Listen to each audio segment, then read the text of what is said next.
Welcome to Zeros and Ones, podcast about philosophy, ancient wisdom, and the meaning of life. Here is your host, Becca Thompson.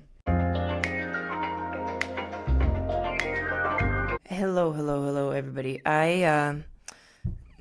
Ms. Thompson here. I'm feeling very, teacher-like, nutty professor at the moment, because I realized it was something I forgot to talk about. Well, there's so much stuff to talk about when it comes to banks and inflation and monetary system and finance. But there was something that, very specifically that I was like, oh, yeah, no, I need to talk. And it was something I was talking about with somebody else earlier today, not on any of this. So, inflation, okay? Inflation. The way that you know that the government has been printing money since 2020/21, right? The way that you know is because my Honey Nut Cheerios that my son likes to buy is 2.5 times the price that it was 4 years ago. A box of family size was $4, and now it's over $8. I couldn't believe it, actually, the other day. I was like, what? So I just want to give you a quick comprehension of how we absolutely know that the government's been printing money and how those costs get passed on, okay? It's basic, and I'm going to see if I can actually just, let's go, we're going to create a box of Cheerios. I don't have my stuff here, but there's my Cheerios, okay? So we'll say Cheerios are $4. But Cheerios have a net intrinsic value, okay? So, let's say we have the totality of our government, of our in circulation monies, the USD, United States dollar. Let's say it's $10 million. We'll go with 10 billion, even though it's way more than that. But I don't want to give us a number that's out of our brains. In fact, let's just make it 10,000. Okay, because that's easy for us to understand. So there's a $10,000 total amount, and Cheerios are $4. Okay, so this land is your land. This land is my land. We each have a portion of this, right? So let's say my portion is $100, and your portion is $80. Right? And so we kind of inherently know that 100 to 80, I probably make more money than you do, right? Because of the total, I'm making more of that, right? Well, what has been happening is that we've had problems. Okay, there's no way to deny what happened in 2020 and 21 and since then. Financially, there's no denying that. So what did the government do? Okay, the government printed money, and the evidence is in the $8 box of Cheerios. Because now, instead of $10,000, so we can do it vertically here, instead of $10,000 total, right, we'll say there's 20,000 total, there's 10, and there's another 10,000 bar, okay? But this does not stay $4 because it is not $4. It is the percentage of the 4 to the 10,000, right? So when we go to $20,000 in circulated currency, that means the Cheerios now is $8. Okay, so here's the thing. So let's say you run a grocery store. Okay, we're trying to keep this relatively simple, and I wish I had fun. Like a TED Ed, they have all the cartoons, right? Now we've got, you'd want to say, oh, this is 2 things of Cheerios. No, because this is the same. This is basic math, okay? It's, if you have 10, it's 10,000 is to $8 Cheerios, or excuse me, $4 Cheerios, as 20,000 is to, it's a basic proportion, question mark, it's $8 Cheerios. Okay, now the thing is that let's say you're the grocer. Okay, the inverse happens to you. So when the market is flooded with currency, because the dollar has no intrinsic value, when the market is flooded with currency, let's say you're the grocer with the Cheerios, and you go, oh my gosh, my Cheerios If I sell them at $4, that's only $2 to me, right? But I'm buying them wholesale at 3. So I had a dollar profit margin or a 25% margin, right? And now you're in the red. In the red, if you don't know the terms, in the red is you're losing money. In the black is you're getting money. A bull market, a bear market. Okay. If something's bullish, you're making money. So you're in the red if you're the grocer. So you as the grocer have no choice but to raise the cost. Now, the middleman, which are all of the businesses between the Federal Reserve and the consumer, are faced with this challenge. Okay? Now, a lot of massive companies like Amazon can oftentimes keep their costs down because they already had big margins. They were having huge profit margins and now they're smaller, right? And or Amazon can lose money and does lose money, knowing that they'll get out of it on the other side, right? When the market rights itself. But this is why you're seeing so many small businesses closing. I just actually tried to make an appointment for a haircut, and the salon I've gone to closed, gone. I'm like, oh my gosh, that thing has been there for like 30 years. And there's a ton, where I live, there's a ton of restaurants closing, and it's because it's the big companies can weather the storm. Okay, think of big companies like a huge cement building in the hurricane, right? But you have a house that was built with just a couple of wood pylons because you're building it, it's brand new, right? And it washes away. Those are the small businesses that can't incur these kind of prices, because what happens is, let's say you're a bar owner, right? And you're a small business bar owner, and it's the same thing as the Cheerios. So you've got like, okay, well, the cost of my supply now has gone way up.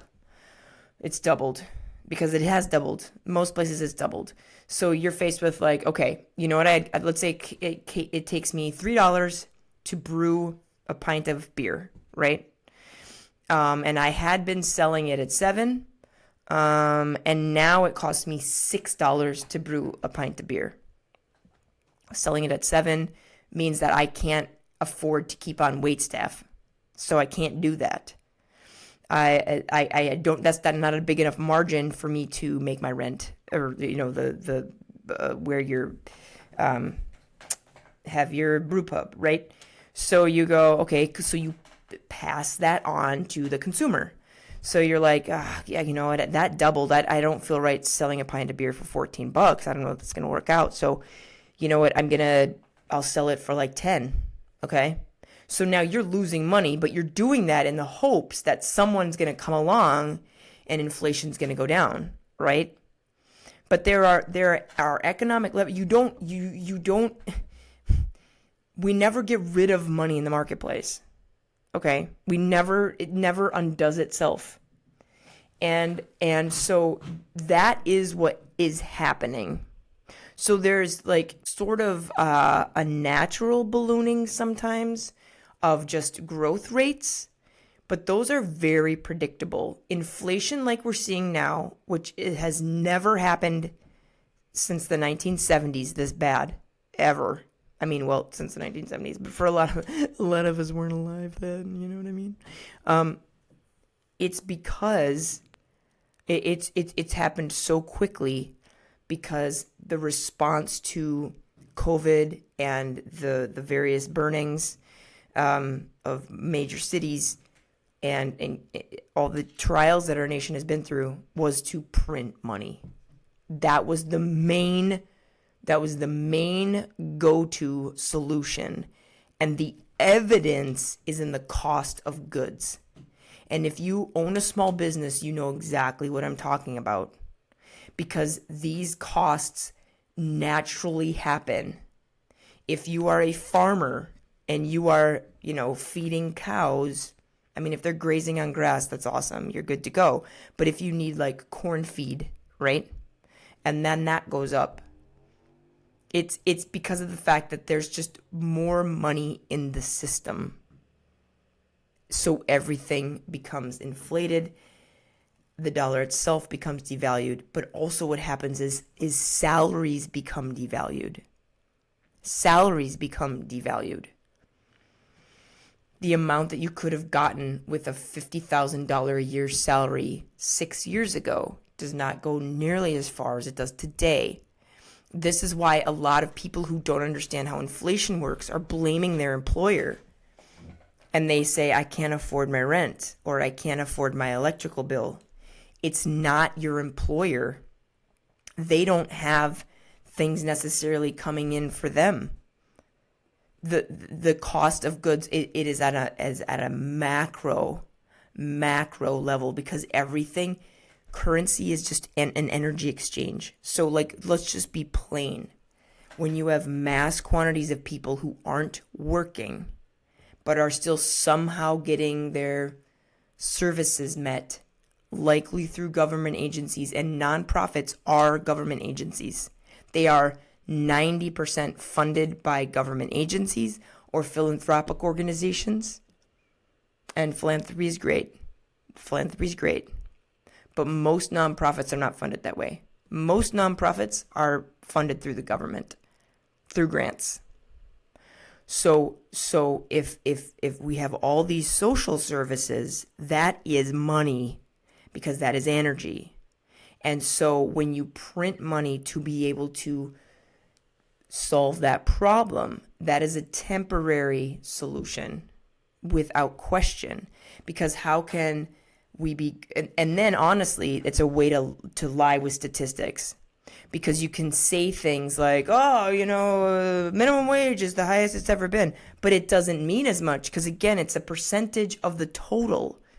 And the sad reality is we don't know what the total is anymore. We don't know what the total is. We are not afforded that knowledge. It's like, how many ants are there in the state of Minnesota? I have no idea. No one will ever know. They're crawling everywhere. What are we going to all dig up our backyards? I'm not digging up an ant house. We don't have any idea. That's the same with currency. So if we don't have any idea, the evidence is in the cost of goods, because they are intrinsically the same. And again, the only thing that has actual value is like a table or a house or land or water. This is why I have always told my students, make yourself invaluable by what you know, by the character that you have, and by your work ethic. I say that to my son. Like, make yourself invaluable by your kindness, by your personality, because then you will be of intrinsic societal value. And of course, we all human beings, I fight to the end. Everybody has value as a human being, without question. Do I wish that we lived in a different system? Yes, there is no other system. P.S. Those of you who are super stoked about different systems, they're all the same system. They are all the same system. Don't drink Pepsi. Here, let me sell you Coke. They're all the same system. We live in a world economy. In a world economy. So what this is to say is the only way out of inflation is actually for the federal government to take back notes. And those are really complicated banking structures that I don't want to get into. And I don't want to get myself in trouble with people who are more powerful than I am. But if you really want to understand how this works, there are two things that are happening all the time in our world, okay? There is the truth, which is what my podcast is about, zeros and ones. The truth of all things, which is mathematics, which I'm going through my podcast and in my book, One, The Biography of All Things by Becca Thompson. That is geometry, arithmetic, number, astronomy, what is the Earth, Gaia, the actual matrix framework, the toroidal field, the ether, the backdrop of space-time is what Einstein called it. There's that actual always reality. And then there is the ways that is almost kind of, I don't want to say in also just kind of a natural fallout of human beings' inability to, whatever it is, the systems that we've come up with. And that is these financial systems with which to get along. And that is human created. Were it up to me,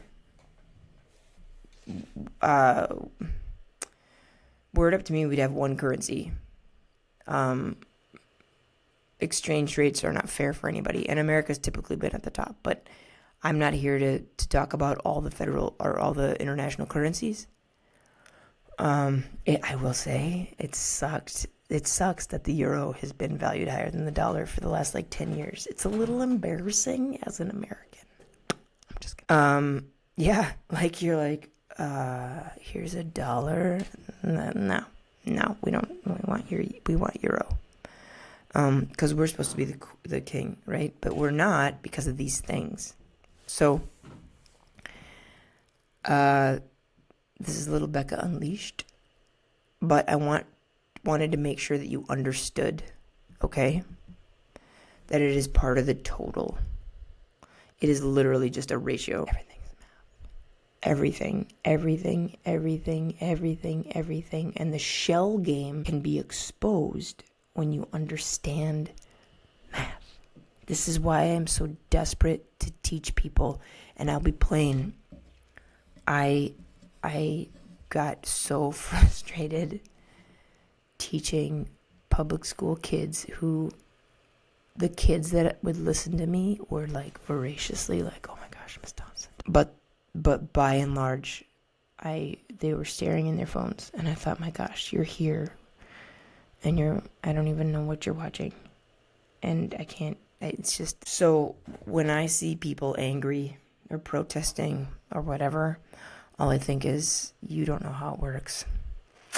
I'm not saying you don't have a right to be upset, but I really would like that people be upset at the proper people who are creating the problems. It's like I said to students once when they talked about breaking into garages and stealing bikes in the neighborhood where I live. And I said, you're stealing from other poor people.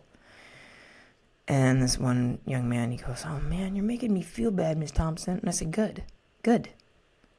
Well, I don't have a bike. I go, well, how do you think, do you think your equally poor neighbor in their equally tiny house and their equally rundown neighborhood, how do you think they got their bike? It was probably a pretty big deal for them to afford to get it.